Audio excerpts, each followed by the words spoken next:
My name is Chan Pong, and I work as a freelancer. The first time I discovered my wife was cheating on me was 3 years ago, right around Christmas. I stumbled upon a message on her phone from someone calling her baby. Soon after, she told me she had to go out for something. I quietly followed her and saw her walk into a hotel with another man. Unlike others who might lose it after finding out they've been cheated on, I found it oddly amusing. When she came home later, I even flirted with her and we were intimate.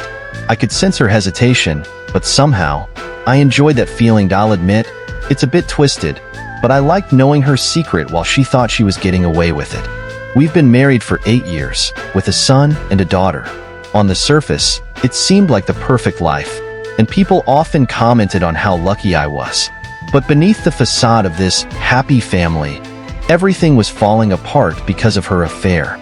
After discovering her infidelity, I secretly took a paternity test. The results? My son was mine, but my daughter wasn't. That truth crushed me.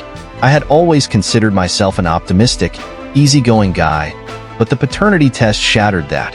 From then on, something inside me changed.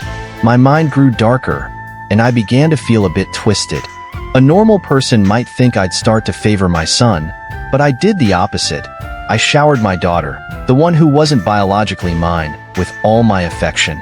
I gave her the best of everything, told her stories, played games with her, took her to and from school, and bought her favorite burgers. And oh, I didn't have any inappropriate thoughts about her.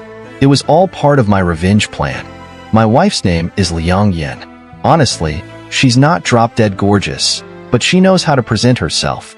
After getting dolled up, she can turn heads. I used to be really into her, and my friends envied me for marrying such a poised and graceful woman. I thought I had hit the jackpot too. But over time, I realized there was more to her than just looks. She's got a great figure, but she's also outgoing and has a natural charm with men. And that's when I started getting concerned. She has way too many guy friends for my liking. Liang Yin works as a cashier at a local company. In the past few years, she's been involved with 3 different men from her office: the general manager, the purchasing manager, and the warehouse manager. Basically, she slept her way through the supply chain. This morning, she told me her brother, Liang Lei, was coming over and asked me to pick up some lamb for a hot pot dinner after dropping the kids off. I agreed without a fuss. My in-laws are both middle school teachers, real intellectuals. But my brother-in-law is the opposite, a lazy bum who never amounted to anything. After barely graduating high school, he drifted around aimlessly. Eventually, his parents pulled some strings to get him a teaching degree through a correspondence program and even got him a job as a PE teacher at a local elementary school. But instead of appreciating it, he got into trouble. Worse yet, he developed a serious gambling addiction. Not only did he blow through his salary, but he also racked up a mountain of debt.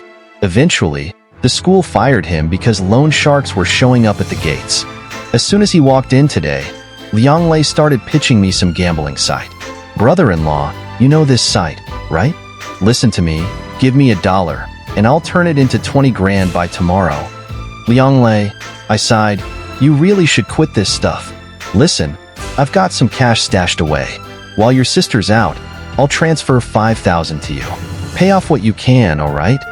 His eyes widened in disbelief. Brother-in-law, He looked choked up, clearly moved by my gesture. I waved him off. No need for words. I'm heading out to buy the lamb. Tonight, we'll have a drink, just the 2 of us. I knew he'd blow through that 5 grand by the time I got back from the store. But oddly enough, that made me happy. I could already picture the inevitable fight between him and his sister. It would be one more crack in the already crumbling foundation of our family.